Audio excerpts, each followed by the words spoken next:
Mesdames et messieurs, dans le moment que nous parlons ensemble avec vous là, il y a un gros parler en pile qu'a fait au sujet des matchs Haïti et qui sont joués ensemble avec pays Écosse là. Et bien, il y a plusieurs joueurs mondiaux, t'as Neymar, t'as plusieurs autres joueurs internationaux qui parlaient des sujets ça, qui vraiment portaient sympathie avec Haïti et la façon que Haïti perd du match là, que tout le monde a clair que c'est habit là qui perdit Haïti parce que l'équipe haïtienne n'a joué des pénalités, habit là décidé li pas bail pénalité yo. Et bien si j'ai ça sorti tant qu'on yon activité dans tout le monde dans côté en pile monde a parlé de causes ici là. Et bien nous va faut attendre quelques informations, nous va faut attendre quelques nouvelles comment que et des superstars mondial qui tape et porter sympathie avec Haïti sous cause ici là. Restez connecté d'ap venir dans quelques minutes. Et courageuse et surtout très ambitieuse. Beaucoup de gens regardent seulement les grandes nations du football, mais le football moderne a changé.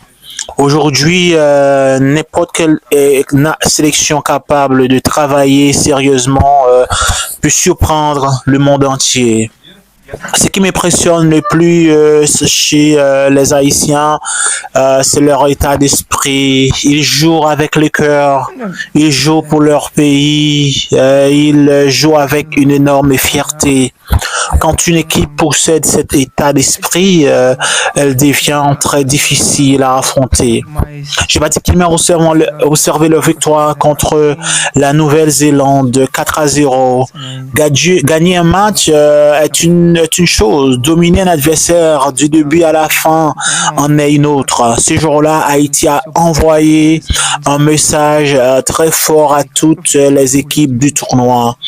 Les joueurs haïtiens ont montré de la vitesse, de l'agressivité positive, une bonne organisation et beaucoup de confiance. On pouvait voir une équipe qui croyait totalement en ses capacités. Ces genres de performances ne se construit pas en quelques jours.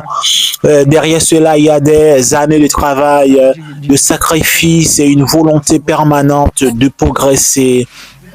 J'ai également regardé leur rencontre contre le Pérou. Certaines personnes ne regardent que le résultat. Moi, je regarde le contenu du match. Oui, Haïti s'est incliné 2-1 face au Pérou, mais ce score ne raconte pas toute l'histoire. Le Pérou est une équipe expérimentée, habituée aux grands rendez-vous internationaux. Malgré cela, les Haïtiens n'ont jamais abandonné. Ils ont continué à se battre jusqu'à la dernière minute. Parfois dans le football, une défaite peut enseigner davantage qu'une victoire. Ce genre de match permet à une équipe de comprendre ce qu'elle doit améliorer avant les grands défis qui arrivent. Je suis convaincu que les grands joueurs ont beaucoup appris de cette rencontre.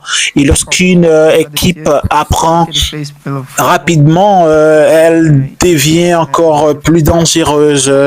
Maintenant, tout le monde parle du match du 19 juin entre le Brésil et Haïti. Je vois beaucoup de commentaires sur les réseaux sociaux. Certains pensent déjà que le Brésil va gagner facilement. Personnellement, je ne partage pas cette façon de penser. Dans le football, le respect est fondamental.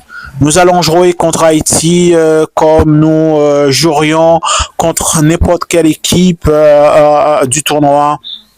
Nous allons préparer ce match avec le plus grand sérieux.